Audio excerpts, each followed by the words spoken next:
All right, here we go. 2.3, you'll like 2.3 because it's everything we did in 2.1, but we save a lot of time. And the more time we save doing math problems, the more time we have to do other math problems. Yeah, so it's win-win. This one is called Differentiation Rules. What does differentiation mean, first of all? Yeah, it's the process of finding the slope at a point or finding the derivative, which could be either the derivative function or the actual slope at a specific point for a specific function. But that's what differentiation is. Okay, it's built on the word differentiable. A function is differentiable if the derivative exists there. These are the rules. These are shortcut rules, as I like to call them, but they're not just gimmicks that fell out of the sky. These are actual rules that were distilled from the limit definition of the derivative using variables, and we can then use the result of those calculations to help us find derivatives a little bit more quickly. So before we start, just a couple of things to take note of. dy dx is Leibniz notation for the derivative function, as we saw in 2.1. That's the same as y prime. We read that as dy dx, or the differential of y divided by the differential of x. It looks like a slope. It looks like delta y over delta x, but it is a noun, okay? It is the derivative function, and d dx is a verb. d dx means to take the derivative with respect to x of what follows it. So, for instance, it'll be something like d dx of x squared.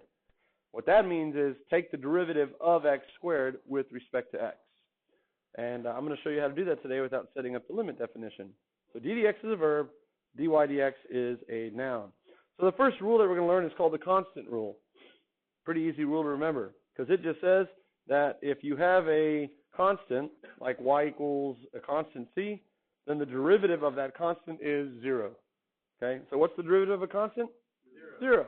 And it makes sense because the derivative is the instantaneous rate of change of that function, the function being the y values. How often does a function that is a constant change? Never, right? It changes 0 amount, so it quantifies how much it changes.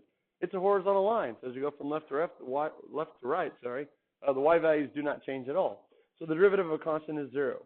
Let's go ahead and try out this new constant rule on example 1. We're going to be practicing our notation here. Notation, what's the third one? Notation. All right, so if you start with an equation like y equals 8, you're going to actually have to take the derivative with respect to x of both sides. And I'm going to show that here, but you're not going to have to show this intermediate step so long as your final answer has the right terminology or the right notation. So the derivative with respect to x is an operation. It's like taking the sine of both sides or taking the natural log of both sides. It has to go in front of the expression. So notice that's the verb. I use the verb, dx.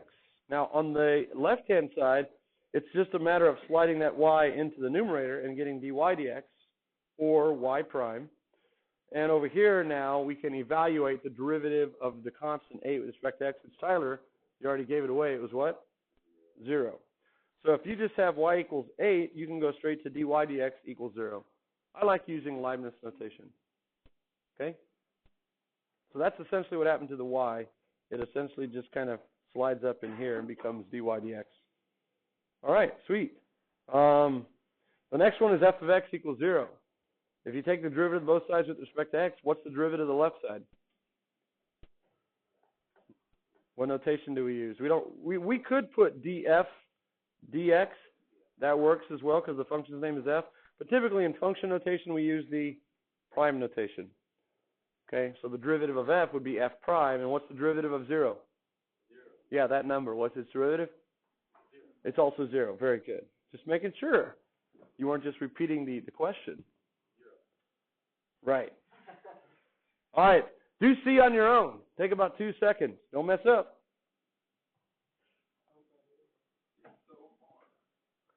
You say that now. The left side, again, it started as a function notation, s of t. So typically we'll put s prime of t equals 0. But the Leibniz notation could also be ds dt. Same thing. Leibniz notation is kind of nice because when we just have y equals instead of a function, it does preserve the dependent variable in the top and the independent variable on the bottom. And it still has that slopy division quotient kind of feel to it, which is what I really like. I really like that. Like if Bluebell made ice cream that flavor, I would buy it. And that makes no sense. All right, letter D. If y equals k pi squared, what's the derivative of the left side with respect to x? Y prime, or dy dx. Very good. And what's the derivative of the right side? K is a constant. 0. Because if k is a constant, of course, pi squared is a constant, and a constant times a constant squared is a constant, and the derivative of a constant is 0. Cool. Ready for a quiz? Okay. Your test is Thursday, and it'll be through 2.3, all of the rules, not just the constant rule. That's a pretty boring rule. If you did that all day long, you would probably not come to school, okay? Because it would be predictably boring, and a waste of your time. All right, so moving on to the next rule, which is called the power rule, and I like to call it the powerful rule because it could be used in a number of places, provided that what you're taking the derivative of meets some prerequisites, but it saves a lot of time, okay? If n is a real number, not a fake number, but a real number on the number line, and a is some constant in the function f of x equals a times x to the n. Okay, so we have a coefficient a times x raised to some power n, where n is any real number. Then, the derivative with respect to x of a times x to the n is a n x to the n minus first power. Wow, don't that amazing, okay? Equivalently, you could also say f prime of x is a n x to the n minus first power. So what did we essentially do? We took the exponent of n and we multiplied it times the coefficient that was there. And we got our new coefficient of a times n. Okay? So exponent times coefficient gives you your new coefficient. And then it's times x to the, and then we use the exponent, so the cost of using it is we have to deplete it by one integer. Okay? So that's it. Multiply and subtract. Y'all could do that, right? Multiply first and then subtract. Make your Aunt Sally proud. All right. Multiply and then subtract. Are you ready to try it out? Okay. If f is equal to 2x cubed, then on the left we get f prime of x. And on the right-hand side we get the limit as h goes to 0 of 2 times x plus h cubed minus 2x cubed all over h. And now we'd have to expand this out, right? That would be, let's see, 2 times square multiplied double square is x squared plus 2xh plus h squared. And then I have to multiply that through by another x plus h minus 2x cubed all over h. And if I were to finish that process and work all the way down, I would end up with the following. 3 times 2 is what? 6 times x to the second power. Yeah, if you finish out this arduous limit by the sledgehammer method, you would end up with 6x squared at the end. Wow, what a time saver is the power rule. You mean I could do all of this? Or just multiply and subtract? I think I'll do this, right? Because that's like going to Disney World and getting to spend the whole day there instead of just driving by and saying, hi, right? This is a lot more labor intensive, meaning it's a lot more fun. But in the interest of being efficient and saving time, we're going to go ahead and allow you to use the power rule. Okay? Multiply and subtract. Wow, that saved a lot of time and effort and potentially careless mistakes. So this is not magic. It was, again, a systematic process that if you do it on an nth degree power function and you work through all the math with the limit, it will come down to a times n x to the n minus 1. All right? Every time. That's awesome. All right, so on this one here, we got g of x equals the cube root of x over 3. If you set this one up with a limit, RatCon wouldn't even work. But we don't need to, okay? But this one's not ready to go yet. Remember, in order to work, it has to be written in a particular format. Some number times x raised to some power. So rewriting could be the key to being able to save some time by using the power rule. So to write this, you would want to write it as 1/3 instead of dividing by 3 times x to the what power? 1/3. Excuse me. So 1/3 x to the 1/3. Now it's in the form a times x to the n. Now you can use the power rule. Don't forget the all-important left side. What does G become? G prime. And then I multiply 1/3 times 1/3 is 1/9. 1/9. X to the, and then you subtract 1, right?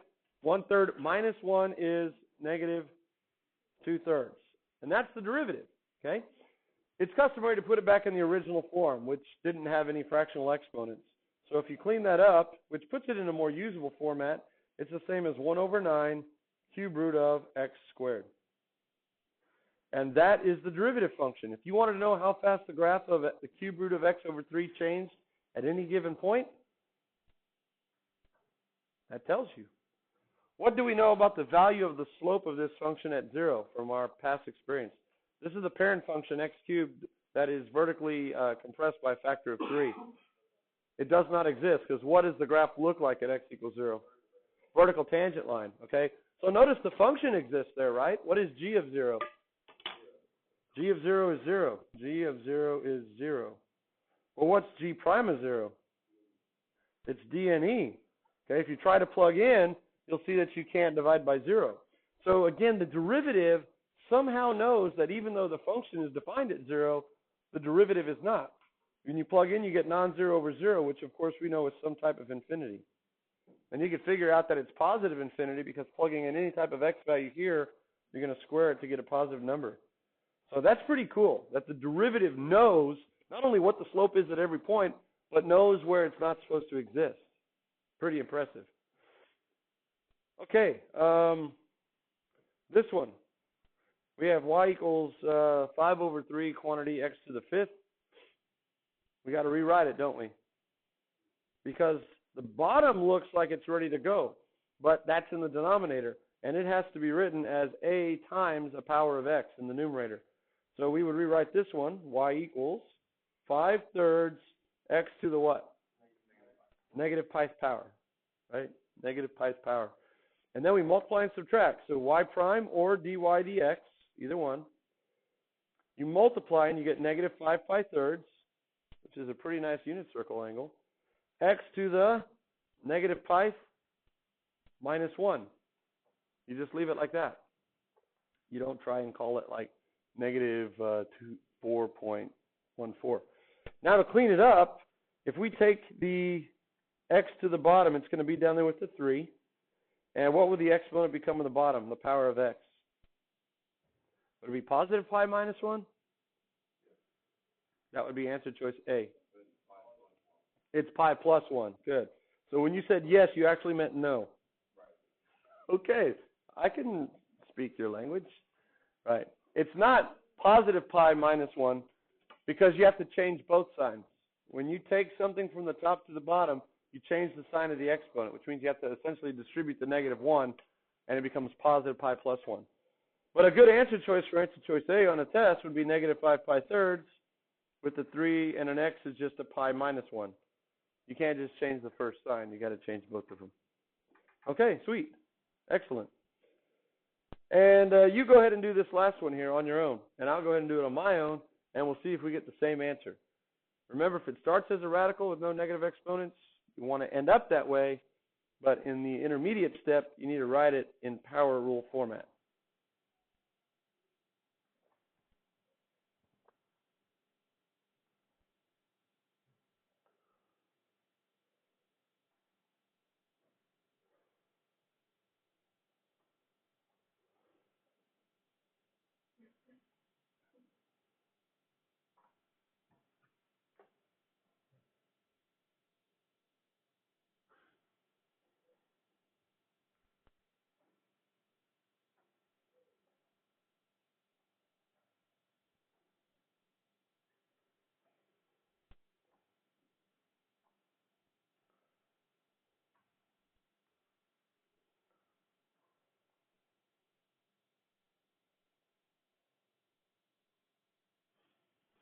All right, so hopefully you ended up with negative 18, 5 times the 5th root of x to the 8th.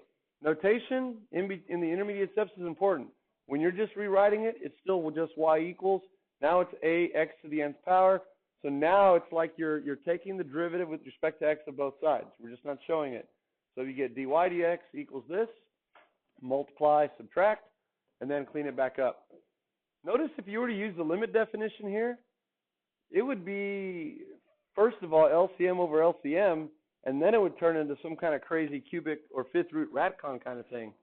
The algebra involved would be very, very, very tedious and require lots of different steps. But with the distilled process, multiply and subtract, it's a piece of cake. It's almost enjoyably fun. And did you kind of shake your head like that? You yawned, Emily? Did you go, no? It looked like you almost kind of went, no, as you were yawning. It might have been subconscious. Yeah, most people don't think that that this is fun yet. Once you master it, though, it does become fun. All right, any questions so far on the power rule? Colin? Any questions? No? So what's your question? See? Oh, it's in example 4. Okay. Well, we're on example 3 then. Moving on. Let's go ahead and use it. You mean example 3 when you say example 4? Okay. Now, I don't know if I can speak your language. I can't keep up with it. If f of x is x to the 4th divided by 2, find each of the following, f prime and negative 1. Can we go straight to f prime and negative 1? No. We have to find what first? F prime of x. Good. Let me go ahead and rewrite f of x. You can write that as 1/2 times x to the 4th. Now I can find f prime of x, which is 4 times 1/2, that's 2x cubed. And then I plug in a negative 1 and I get negative 2. How's that? How am I doing? Is that good? That's not legal. That's called mathematical prevarication, and you'll lose a point, right? Because 2x cubed is not equal to negative 2. It's only equal to negative 2 when x is equal to what? Negative 1. So don't do this. Don't do that. Like maybe back in lower grades, you could just like plug in a number and you didn't have to be responsible for notation. But now when we're going from f prime of x to f prime of negative 1, we show it on the left side and the right side. Now, if you just want to call that negative 2, because negative 1 cubed is negative 1, that's fine. But make sure that you signal your intentions. That's what my driver's ed instructor always said. He meant use the blinker. Here, always kind of use the right notation. He always said blinker, blinker, blinker. And I say notation, notation, notation. Tyler, you have it?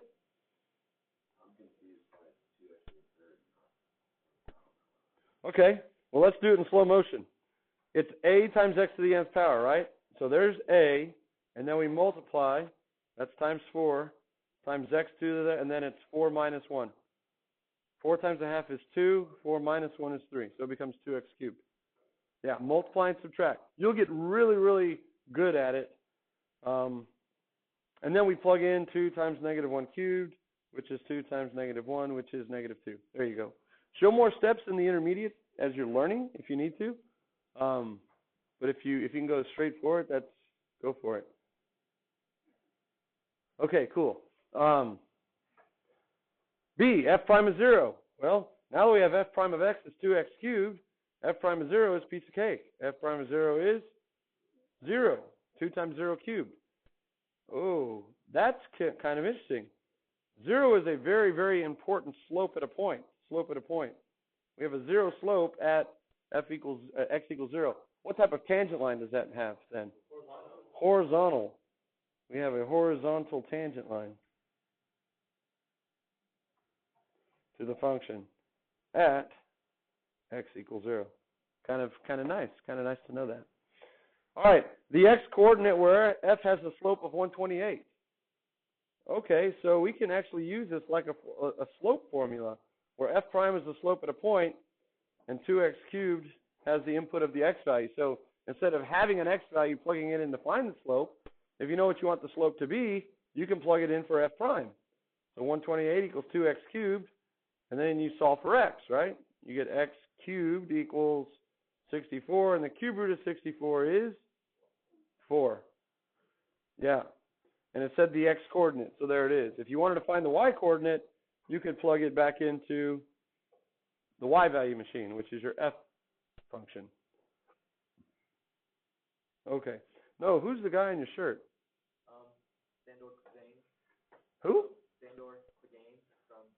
Sandor Clegane from Oh, from Game of Thrones. Oh, okay, the Hound. Okay. I see him now. I see him now.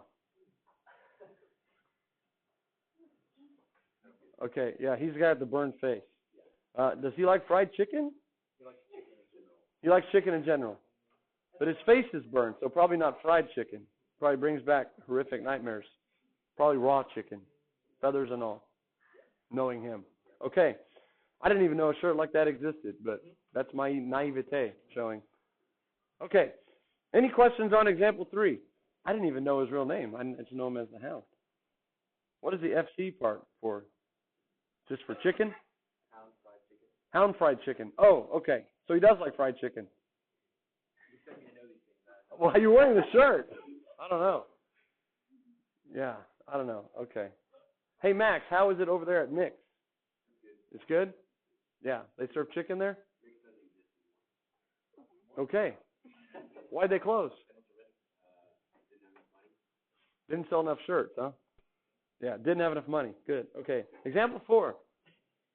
Example 4. If f of x is equal to 3x squared, find the equation of the tangent line at x equals -2. So now we're getting into, okay, we have this end product, and we have to kind of back up from there and figure out what we need, right? It's like I have to make a floral arrangement. What goes into a floral arrangement? Well, I need flowers, okay? I probably need some baby's breath or something to decorate it. I probably need some ribbon, maybe a vase even would work, and maybe some water with some plant fluid. Okay, so we got to go out and collect our ingredients before we can make this flavorful bouquet. Yeah, great analogy. So what do we need ultimately to write the equation of any kind of line, including a tangent line? We need a slope and a point. We need the slope and we need the point. So I have the x value. Let's go ahead and find the point first. The point. It's going to be, let's see, the x coordinate is -2, so the point is going to be -2 comma f of -2. But we can do better than that. We actually have the y value machine right there. So what do you get when you plug a -2 in? When x is -2. Okay, you've been talking to Colin too much. You get 12. You get 12. -2, 12, right? That's the y value. Now we need the slope at that point. Slope at a point. Slope at a point. Also known as what? Big D, not Dallas. Derivative. Okay? So we need to find the derivative function first. If f of x is 3x squared, what's f prime? 6x. You're done with the derivative before the other person who only knows the limit definition is probably even done writing LIM. They haven't even set it up yet, much less evaluate it. Pretty cool. And now f prime of -2 is -12. So there's the slope. The slope is -12. So now we have the point, and now we have the slope at that point. Now we can write the equation of the tangent line. So here's the equation EQ, for equation, not horse. It is y equals the y value of 12 plus the slope, which is actually -12 now, times x minus the x value of -2, which becomes x plus 2. So that's the Taylor form. Y plus y plus the slope times the quantity x minus the x value. And you're done with that. Find the equation of the normal line. Well, again, we need a slope and a point. It's the same point, -2, 12, but now we want the opposite. So I'm going to call that m sub n. It's not the opposite, it's the perpendicular slope, which is opposite reciprocal of -12, which is positive 12, 1/12. Yeah. And so now the equation is y equals the y value of 12 plus the slope 1/12 times x minus -2 or x plus 2. Okay, see? Pretty easy. Those do have different y-intercepts, and you could find those by expanding it out, but we're not going to do that. Now it says to find the points where the normal line intersects the graph of f of x of 3x squared. Oh boy. Let's get a visual for this. 3x squared is what our graph looks like. Something like this, something like that. F of x equals 3x squared. We are talking at x equals -2, which might be right here. And there's the point of interest. So we just found the equation of the tangent line right here. Snap to, there it is, right there, kisses it. And we know the equation of that line is the one from part A. The normal line will look something like this. Let me use red. It comes in perpendicular to it. That looks good. Then I'll move it.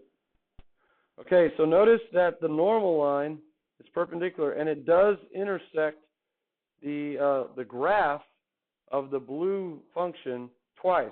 Once at the point of normalcy or tangency, and once again over here.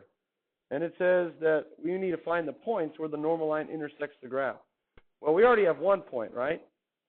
The first point is -2, 12. We already figured that out. The point of tangency is going to be one of them. So really, we just need this one here. How are we going to find that? Think back to Algebra 2 or 1. Is it +2? Can I tell? Yeah, I do actually know that in relation to 2, it should be bigger or smaller.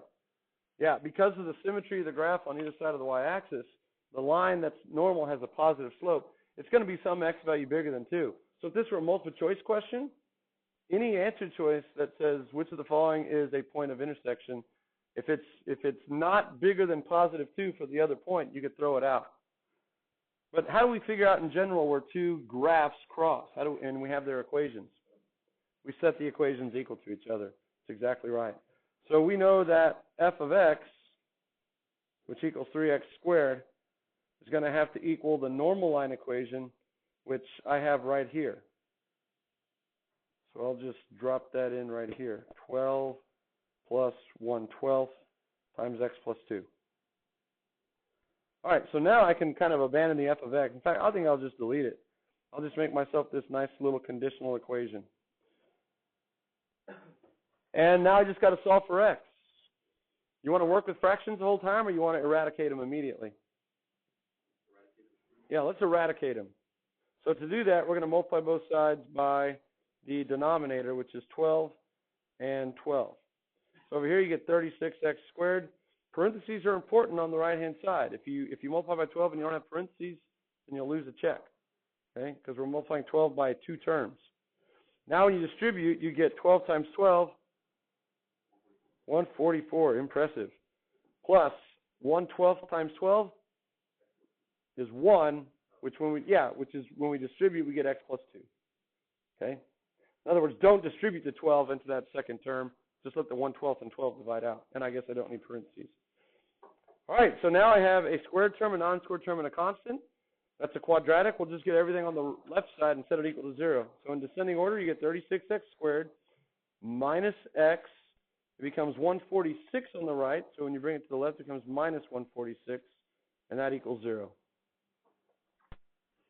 And now we have to solve that by factoring. I know, yeah. So I'm looking for combinations of factors in 36 and 146. How many combinations are there? Yeah, probably 1,020 or more. And we have to find the ones that multiply to give you the respective numbers and that add up to give you -1. Hey! Yeah, are you allowed to use previous information? Yes, absolutely. Any information that you bring to the table, especially work that you've already done, like in the past, I don't know, minute or so, feel free to bring to the table. We already know one of the roots of this equation, don't we? And if we know one of the roots, we already know one of the factors. What's the root that we already know? Not 2.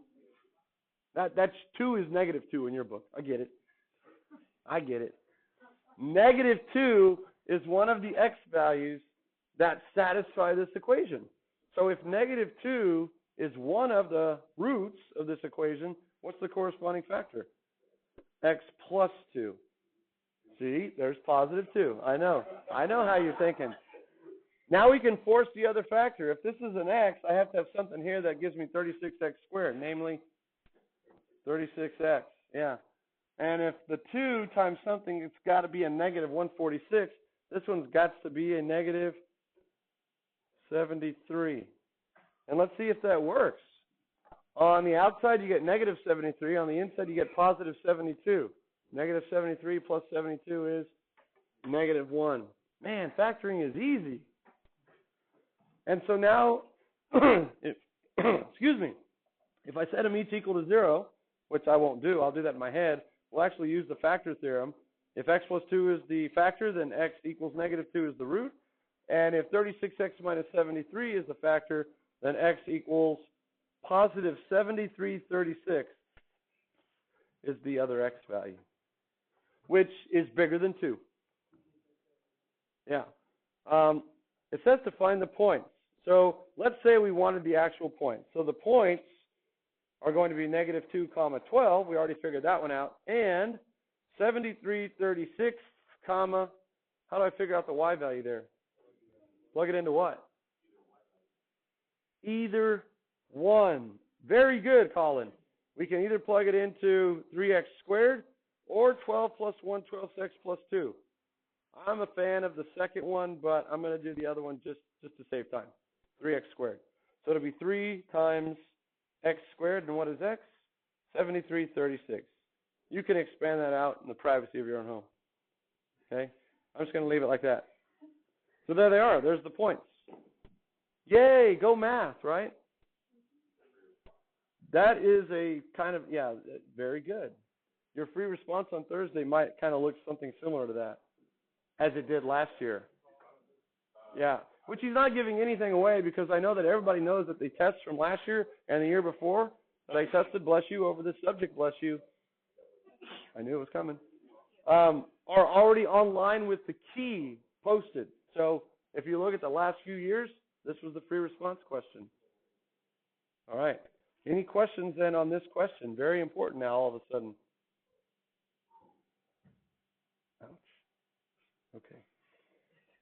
Rewriting is very important when using the power rule. As we already saw, it has to fit the form a times x to the n.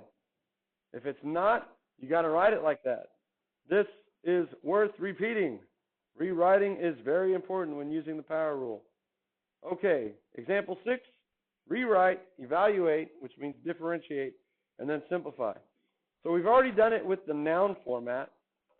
This is verb format. I don't have to give you any instructions other than evaluate, because now you have d dx, which is the verb. It means find the derivative of 5 over 2x square root of 2 with respect to x. All right, step 1 is to rewrite. If you look at the expression now, rewriting it would be 5 over 2 times x to the what power? Negative square root of 2 power. You don't need to write that as 2 to the 1/2. Guess what I need to bring down as I write that? Jason's already done it. d dx. Yeah. Just like when it was an equation, I had to bring the left side down, y equals or f of x equals. You still have to write the instructions there. But now, when you evaluate it, the instructions kind of go away.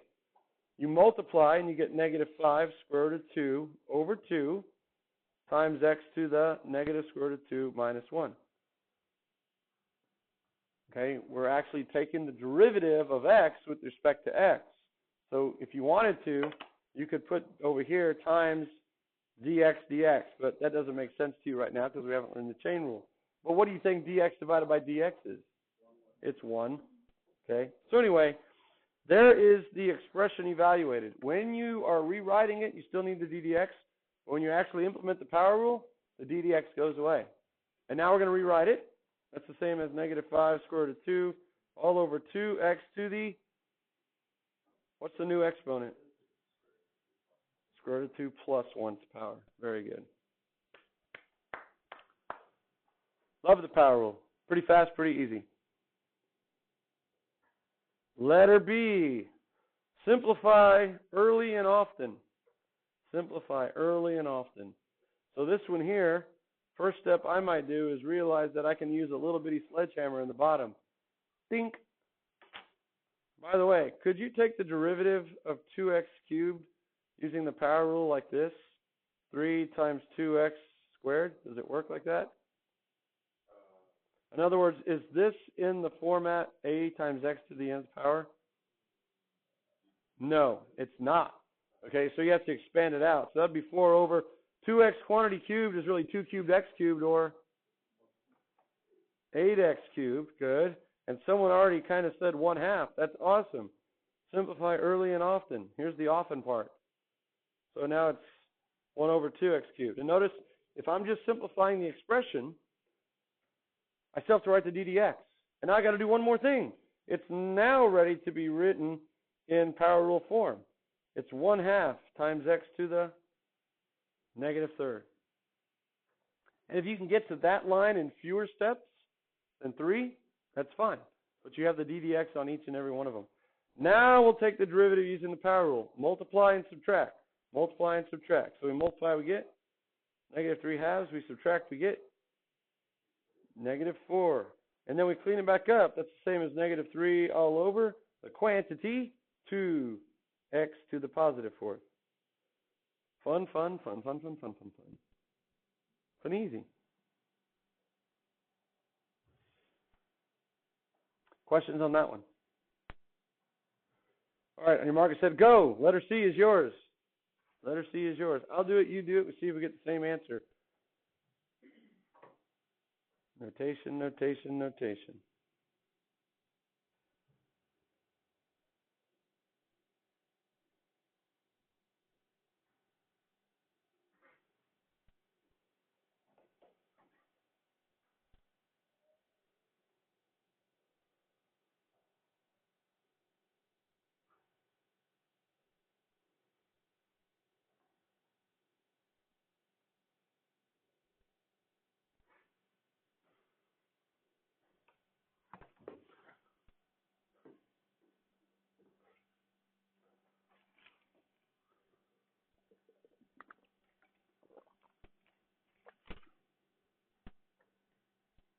A times t to the n power in this case. A times t to the nth power.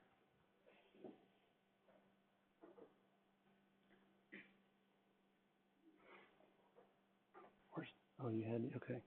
You're still rewriting it.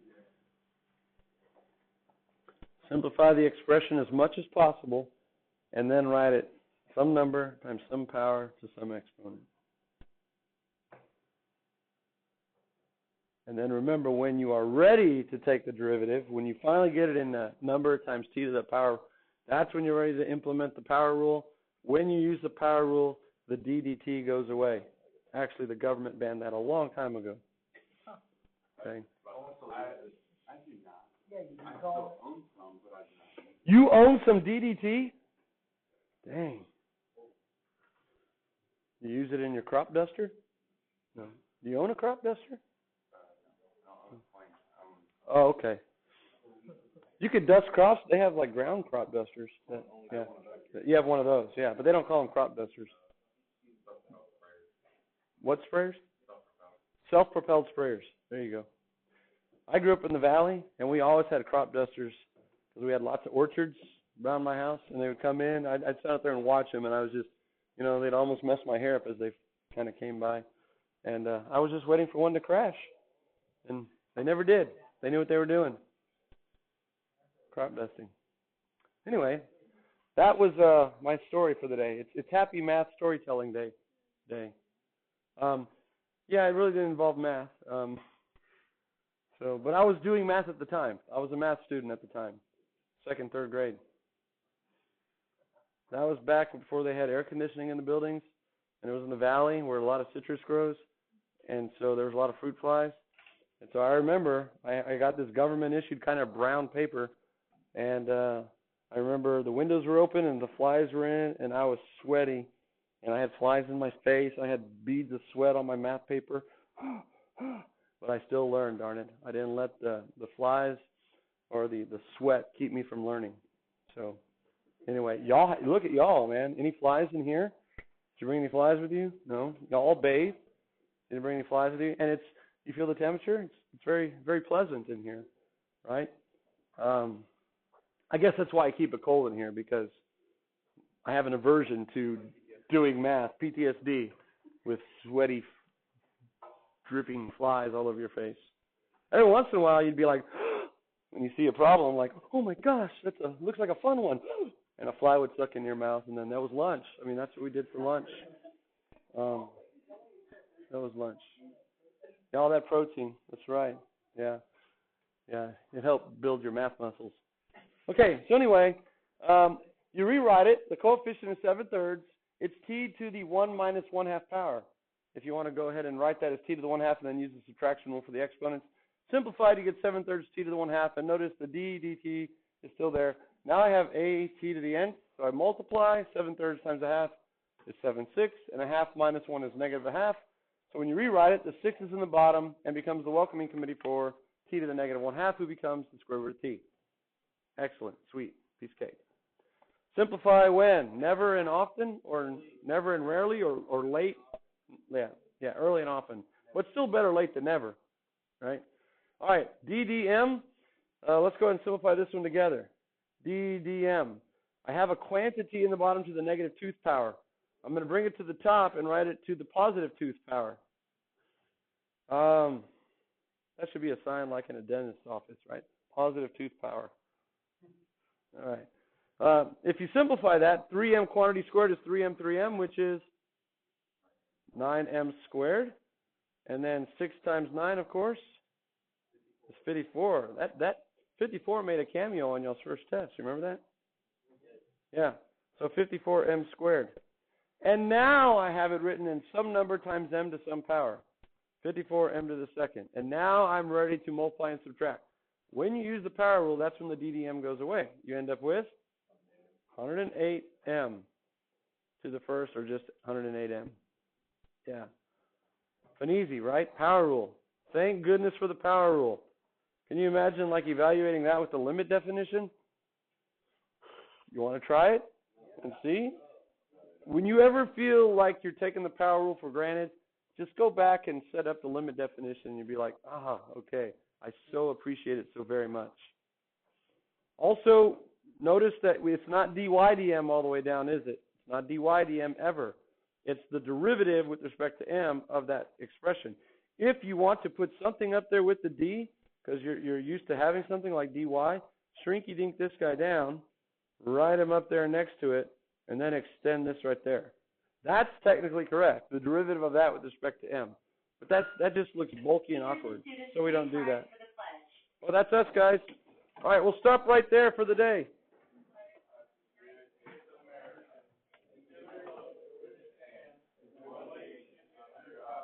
Indivisible, with liberty and justice.